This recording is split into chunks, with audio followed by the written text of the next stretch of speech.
Dengan sebab itu Rasulullah sallallahu alaihi wasallam sebut satu hadis, sinfani min ahli nar lam arahuma. Hadis ni tuan-tuan ni semua ni geng mengaji, saya tahulah kan. Kalau tak mengaji dia tak mai lah. Geng yang selalu mengaji ni, tu yang mai malam ni. Nabi kata ada dua kumpulan ahli neraka, aku tak pernah tengok dua ni sepanjang hidup Rasulullah tak pernah tengok dua kumpulan ni. Yang pertama, pemerintah yang menggunakan cemeti untuk menyiksa. Yang tu ahli neraka. Di dunia depa duk guna cemeti untuk tibai orang. Tali tu, hak sakit tu, hak bidah keluar kulit tu. Kan bila tarik tu, ribah tarik keluar kulit tu. Lam arahuma, Nabi kata aku tak pernah tengok ni seumur hidup. Tapi dia ni ahli neraka. Kelompok ini ahli neraka. Dan kumpulan yang kedua, yang ni masyhur, semua tuan-tuan pernah dengar, tapi saya ulang malam ni untuk semua orang Islam. Malam ni dengar, yang dalam masjid ni khususnya dan di luar kan. Iaitulah Nabi sebut nisaun kasiyatun ariyat, wanita-wanita di kalangan umat Nabi Muhammad. Kasiyat, pakai baju, ariyat, telanjang bulat. Perempuan lain ke hak Nabi sebut ni? Tak, perempuan yang sama. Kasiyatun ariyat ni perempuan yang sama. Sifat pertama dia pakai baju, sifat kedua dia telanjang.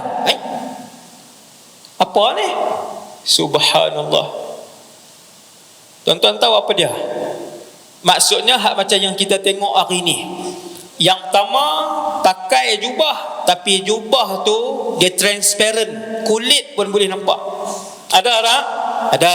Tengok malam-malam anugerah, amai pakai. Macam mana pakai tapi telanjang? Perempuan yang sama. Nabi kata aku tak pernah tengok. Hasbunallah wa ni'mal wakil.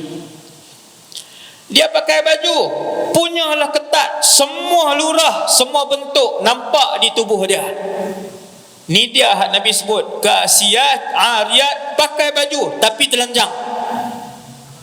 Pakaian tu terlampau nipis, pakaian tu terlampau ketat, pakaian itu terlampau jarang, ataupun yang keempat, dia tutup sebahagian, dia buka sebahagian. Baju tu nampak macam baju kurung dah, dia turun pergi sampai ke lutut, sikit dia tutup lutut, bawah kosong pula dah. Baju tak ketat, baju tak nipih, baju tak transparent, dia tutup sikit saja, atas ni ditutup sampai bawah lutut sikit, lepas tu kosong. Kasiyatun ariyat, pakai baju telanjang. Nabi kata la yadkhulnal jannah, tak masuk syurga. Dengar semua orang yang ada isteri yang tidak bertudung pada malam ni, daripada paling tinggi pegang jawatan sampai yang paling rendah. Dia yang tak tutup aurat ni bukan nanti kaya, hak miskin pun ada tak tutup aurat, takkan tudung. Nabi tidak sekadar menyebutkan la yadkhulnal jannah, wanita-wanita ni tak masuk syurga, wala yajidna rihaha, bau syurga pun tidak dibau, tidak diciumi. Sedangkan wangian syurga, berapa puluh tahun sebelum sampai depan pintu syurga sudah keciuman bau wangi syurga. Tentang kita sini nak pergi ke pintu tu dalam 30 meter. 30 meter, tuan-tuan berjalan pergi, tak ada seminit. Atas titi sirat, ni mahsyar, ni titi sirat, tang ni syurga. Ni nak pergi mudah faham. Ni mahsyar, naik titi sirat, belah ni syurga, bawah neraka Jahannam. semua orang yang lintas titik sirat puluhan tahun, sebahagian ulama tafsir kata ratus tahun sebelum sampai depan pintu syurga, sudah bau wangi-wangian syurga. Bau dah, wanginya pintu syurga, bau wangi syurga. Maksudnya 2-3 hari kah? Bukan 2-3 hari, puluh tahun sebelum sampai dah bau wanginya syurga. Wanginya syurga. Nabi kata, perempuan-perempuan yang berpakaian tapi telanjang bukan saja tak masuk syurga, bau wangi syurga pun diharamkan oleh Allah Azza wa Jalla. Nah, maksudnya apa? Maksudnya nak bagi tahu awalnya depa ni jatuh ke dalam gaung neraka Jahannam, wal a'yadzu billah. Awalnya kumpulan-kumpulan wanita ini yang berpakaian tapi ketat, yang berpakaian tapi jarang, yang berpakaian tapi tak tutup habis. Awalnya mereka tergelincir masuk ke dalam neraka Jahannam, bau pun tak ada. Sedangkan Nabi sebut, tak habis lagi hadis ni, Nabi kata sedangkan wangi syurga itu dapat dicium puluhan tahun sebelum sampai. No, hasbunallah wa ni'mal wakil.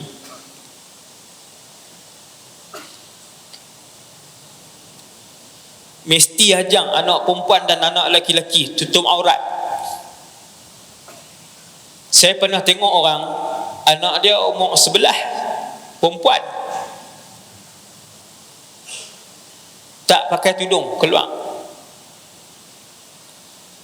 Saya habaq, saya kata, umur berapa? 11. Kena tutup dah. Dia kata tak balik lagi ustaz.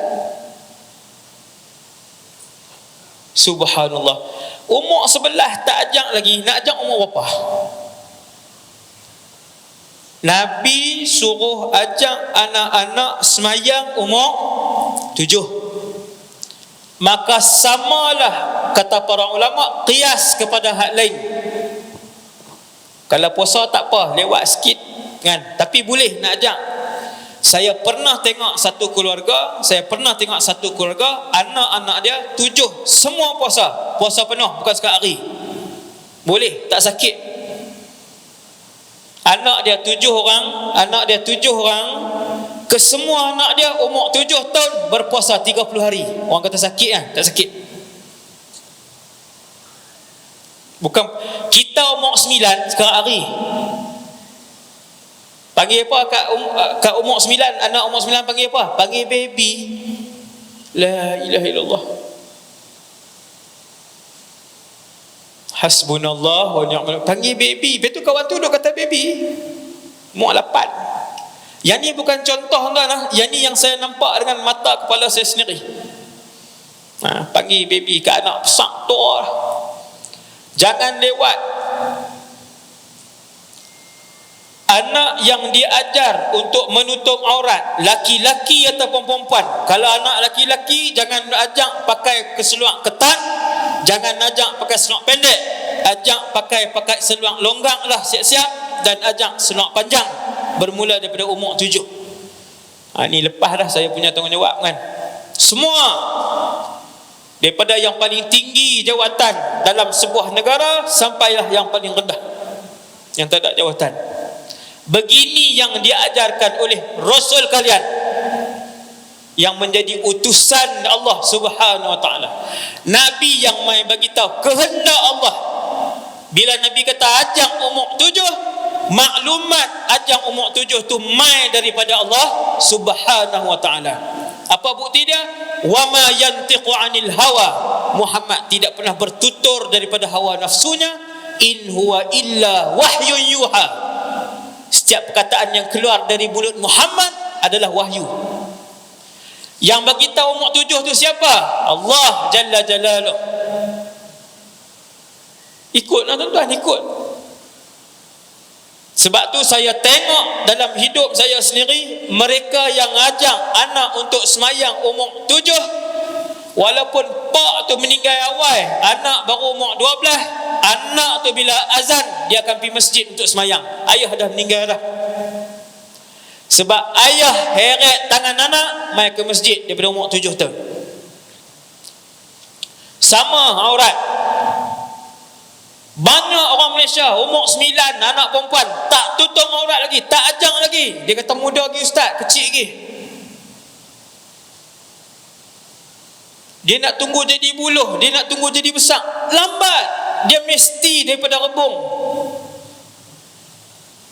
Sebelum dia kerah, sebelum dia jadi acuan. Aurat mesti daripada muda, mesti daripada umur 7 juga. Anak-anak beli tudung hak kecil, bubuh kat dia. Daripada umur 7 tuan-tuan letak tudung dekat dia, umur 8 kalau tak ada tudung, dia sendiri tak mau keluar. Yang ni yang saya tengok. Saya tak buat contoh, yang ni bukan contoh, yang ni yang saya tengok dengan mata saya. Satu orang budak umur 7, satu orang budak perempuan umur 8, mak dia basuh tudung, hari tu nak keluar pergi ke mana, kenuri ke mana, tudung tak kering, dia tak mau keluar. Budak tadi tudung tak ada, dia tak faham pun tudung tu apa, tapi mak ayah ajak awal. Ini mak ayah yang bijak, ajak awal. Satu hari dia faham ini tuntutan dan arahan Allah, pemilik alam ini. Hasbunallah wa ni'mal wakil. Semoga Allah Ta'ala bagi hidayah kepada kita semua. Itu tentang pendidikan aurat. Hak tadi hadis Nabi sebut pasal orang perempuan yang banyak hari ni. Betapa ramai hari ni. Kalau Malaysia ni ada orang Islam, lebih separuh yang pakai seluar ketat orang perempuan. Lebih separuh. Tuan-tuan tengok. Bukan saya suruh perhati tadi. Jadi tuan-tuan lupa perhati, kata ustaz suruh perhati. Pula dah. Tengok tu maksudnya berfikir. Subhanallah. Ramai. Dia kata hak pakai tudung pun tak tentu elok ustaz. Tu dia ayat setan main bisik ni. Ni fatwa syaitan ni. Dia bisik dia tanya, hak pakai tudung pun ramai tak elok. Hak perempuan tu main abang kita, tu ustaz, hak pakai tudung pun ramai tak elok. Nak jawab apa ustaz? Kan? Tuan-tuan, kalau tak pakai tudung, ada excuse apa? Ada alasan apa? Sebab isteri menteri besar tak pakai tudung. Sebab isteri Perdana Menteri tak pakai tudung. Sebab isteri tu.